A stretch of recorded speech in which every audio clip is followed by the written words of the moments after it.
Avui serà un gran dia, aprofita'l. Molt probablement a casa teva tindràs un d'aquests, un cub màgic o un cub Rubik, perquè és la joguina més venuda de la història, més de 400.000 unitats. Cap joc, mai cap joc, s'ha venut tant, ni consoles ni descàrregues del Fortnite. Segurament ens aniria molt bé ara poder explicar que el Rubik té una història en un país oriental amb una cultura mil·lenària, però no. El Rubik es va inventar a Hongria, a Budapest, en la primavera del 74. Per tant, fa relativament poc que està amb nosaltres. Però si tens menys de 45 anys, segur que ha passat un d'aquests per les teves mans. L'hongarès Ernő Rubik, després d'acabar la llicenciatura d'arquitectura, va seguir estudiant arts, que era el que més li interessava amb ell, i va entrar a treballar en una universitat a Budapest, la Universitat d'Arts i Disseny. Allà és on va dissenyar el Rubik, que només era una eina creativa per als seus estudiants, per entendre més el concepte del 3D, per entendre les rotacions exteriors que mantenien tot i així intacta una estructura interior. És un concepte arquitectònic. De fet, la Dynamic Tower, que està projectant-se a Dubai, té una similitud amb aquest centre que està quiet i d'una sola peça, i l'entorn, que és el que gira. La sort es va posar del costat d'Ernő quan en alguna de les seves demostracions de les rotacions el cub, que realment quan el va construir amb les cares, cada una de les seves cares a lloc, se li va desordenar i no va aconseguir alinear-lo de nou. Ell, convençut de la possibilitat real de tornar-lo a ensamblar, de tornar-lo a deixar tal com estava, va estar 3 mesos donant-li voltes, mai millor dit, donant-li voltes, fins a aconseguir-ho, fins a aconseguir que el cub Rubik estigués altre cop com el havia creat. Com sempre, perseverància per sobre de la genialitat.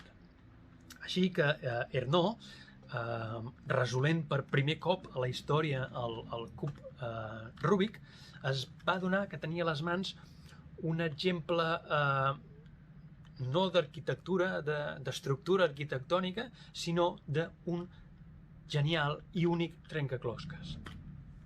A final dels anys 77 és quan el cub màgic, en aquell moment, es va començar a vendre a les botigues d'Hongria, sota el nom aquest de Magic Cube.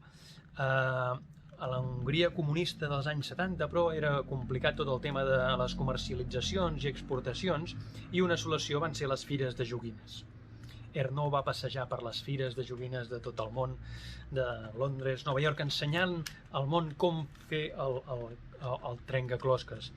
No va ser fins als anys 80 que Alemanya va guanyar el concurs de millor joguina de l'any i va repetir el 81, i l'empresa de jocs Ideal Toy Company el va agafar per exportar-lo a tot el món, canviant-li el nom a Rubik Cube. L'èxit del cub va ser tan gran, tan ràpid, que es va estendre de seguida per tot arreu. Centenars de productes spin-off generats del cub, cubs d'imitació, llibres de com fer el Rubik, cubs grans, més petits, cubs amb diamants, tot tipus de merchandising. Hi ha hagut diverses lluites, que algunes d'elles encara són pràcticament vigents, per la patent del cub. Hi havia en el seu moment, en els anys 70, diversos invents a Japó, a Londres i Canadà, cubs similars, però que al final tenien alguna cosa diferent, o tenien menys estructura, o anaven aguantats per imants, i per tant a nivell de patents, per tema burocràtic, alguns perquè només van fer la patent en el seu país, al final el que hem trobat aquí amb nosaltres és el cub d'Ernő. El Rubik és un cub 3x3. Cada una de les cares té les 9 peces de colors que poden rotar, el blau, el groc, vermell, verd, taronja i el blanc. Estructuralment, aquestes cares són 27 peces, les 26 exteriors i el suport al centre. Peces que donen forma a aquest cub, que com tots els cubs té els seus 8 vèrtexs i les seves 12 arestes. Les combinacions de cares, colors, moviments de vèrtex i arestes són 43 trilions, són més de 43 trilions, el que serien 43 i 18 zeros a darrere de permutacions. Vaja, que si no saps com fer-lo, no fas ni una cara de sort. Imagina't si poguéssim tenir un cub en cada una de les combinacions possibles, podríem cobrir tota la Terra de Rúbics. 273 vegades. Per tant, les combinacions que hi ha són molt i molt grans. La majoria de nosaltres només vam veure el cub Rúbic muntat quan el vam treure de la caixa. Després ja no el vam saber muntar mai més. Bé, de fet sí, el vam desmuntar i el vam tornar a enganxar i a recomposar fins que va sortir el cub Rúbic muntat, però tranquil·les perquè només el 5% de la població ha pogut fer alguna vegada el cub Rúbic. La resta ens vam quedar amb poder fer una cara. El mateix Erno explica que en els seus millors moments, quan estava fent les fires i les voltes, aconseguia fer-ho en pràcticament un minut. El primer concurs mundial, on es va establir el primer rècord Guinness, va ser el 1982 i el temps va ser de 22,95 segons. Això ha anat evolucionant molt i les bèsties actuals dels Guinness estan per sota els 6-7 segons de mitja. Això vol dir que si els hi deixes 10 cubs, te'ls fan tots 10 en un minut. De fet, el rècord humà està per sota dels 5 segons. A la descripció us deixo algun link amb algun vídeo d'aquests rècords i veureu que és increïble la velocitat a la que van les mans, però el que és increïble és que s'avancen a tots aquells moviments que s'han de fer per tal de tenir el Rúbic complet. Com a curiositat, fer-vos saber, però, que el rècord ja no és humà. Fa 7 anys, un robot fabricat amb peces de Lego i un Samsung S4 va establir un rècord de 3,2 segons i a partir d'aquí han anat millorant. Ara els robots ja no fets amb peces de Lego i Samsung, sinó una mica més seriosos, estan a menys de mig segon.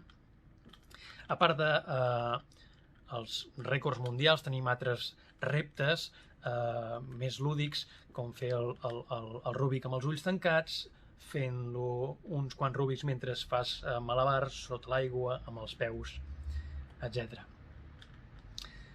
Anem a veure el Rúbic i per això el posem una mica més a prop. Qualsevol de les 43 trilions de permutacions estan només a 20 moviments de tenir el Rúbic acabat. Per més complicat que sembli, per més barrejat que ens l'hagin donat, només 20 moviments són els que separen un cúbic barrejat d'un cúbic fet. Per tant, si fossin capaços d'esbrinar quins són aquests 20 màxim moviments, entraríem directe en el Guinness. Doncs faltaria tenir les mans que fossin prou àgils com per gestionar-ho en aquesta velocitat. De fet, els robots és el que fan, saber interpretar ràpidament quins són aquests moviments, que són menys de 20, per tindre el Rúbic resolt amb velocitat increïble. Per la resta de mortals, però, l'objectiu no és fer-lo en segons ni en minuts, sinó que és fer-lo i entendre com es fa. Fins fa uns anys no l'havia fet mai. Un dia va aparèixer a casa aquest Rúbic. No sé si va venir d'un reis o d'un tronc o d'un senyor barbut o d'un ratolí, ara no ho recordo. el tema és que vaig voler acompanyar el meu fill en com fer el Rubik. I per tant vaig començar a buscar el funcionament del Rubik, la seva estructura, com es movien les cares, com canviaven les cares, tot per entendre'l i poder-lo fer. Vaig aprendre a fer el Rubik i l'he fet moltes vegades, per tant, si jo l'he fet, tu també pots fer-lo, i si el vols aprendre, doncs et posarem aquí un seguit de vídeos amb els passos de com acabar fent el Rubik pas a pas, no te'ls perdis. Abans, però, hi ha uns conceptes que m'agradaria explicar-te, que són lògics però cal repassar-los. Te'ls ensenyo. Això és un cub Rubik. Marca Rubik, una gamma bàsica, no professional, és la gamma d'entrada, amb els seus girs, pels que estan acostumats a peces millors, va més ràpid. De fet, actualment n'hi ha de magnètics que només comences el gir i ja sol acaba.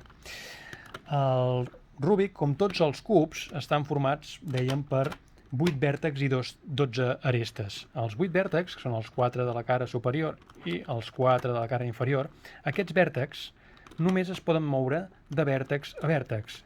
Aquesta cara verda, taronja i groga només pot anar en aquests 4 costats de la part de dalt i en aquests 4 costats de la part de baix.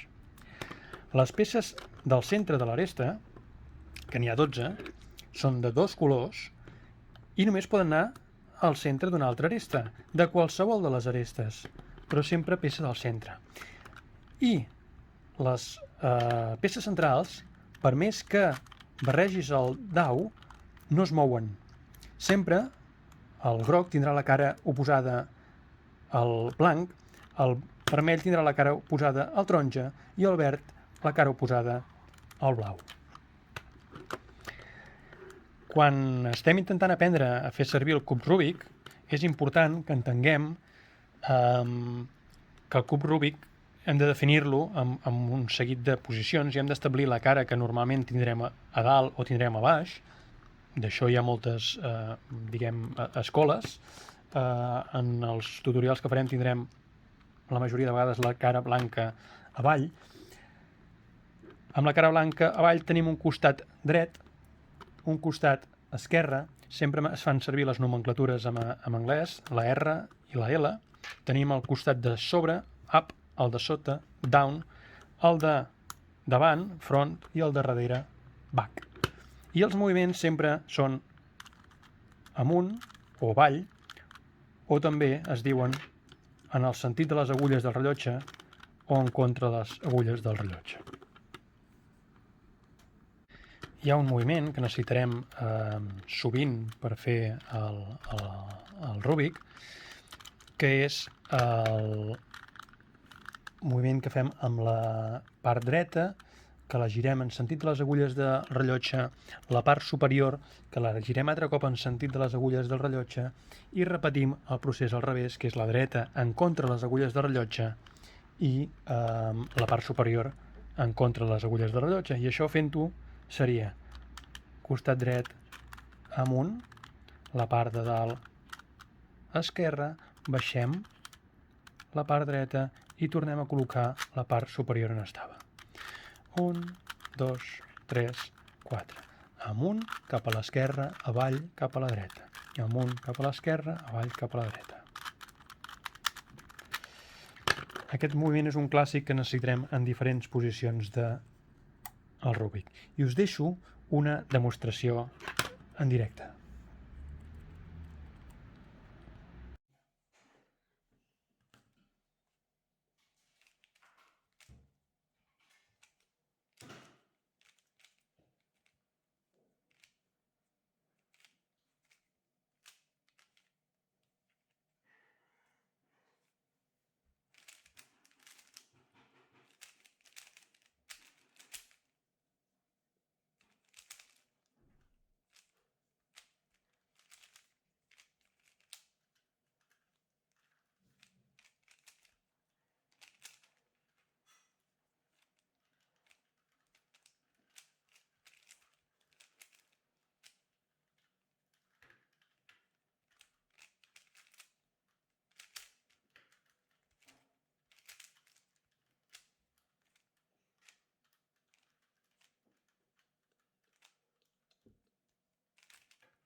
hauràs vist que no eren les meves mans. Erno, que ara té 74 anys, és l'inventor també de la serp Rubik, que segur també l'heu vist moltes vegades. Coneguda també per tots. L'actual també, Rubik 360, és una esfera amb el concepte del Rubik, però no té la casa cúbica, sinó la casa esfèrica. En breu, en el canal posarem diversos tutorials de pas a pas com aconseguir fer el Rubik, de forma que segur puguis fer aquest cub Rubik en menys de 5 minuts, amb una mica de pràctica. Recorda que somriure és gratuït, fes-ho. Com sempre, moltes gràcies per escoltar-me. Si t'ha agradat, si encara no em segueixes l'altre costat, i posa la campaneta, sisplau, que no et perdis cap vídeo. M'encantarà rebre els teus comentaris en el mateix vídeo a través del blog. No dubtis en compartir-ho amb qui ho creguis oportú, em faràs un favor. I com sempre, totes les novetats a parto.cat.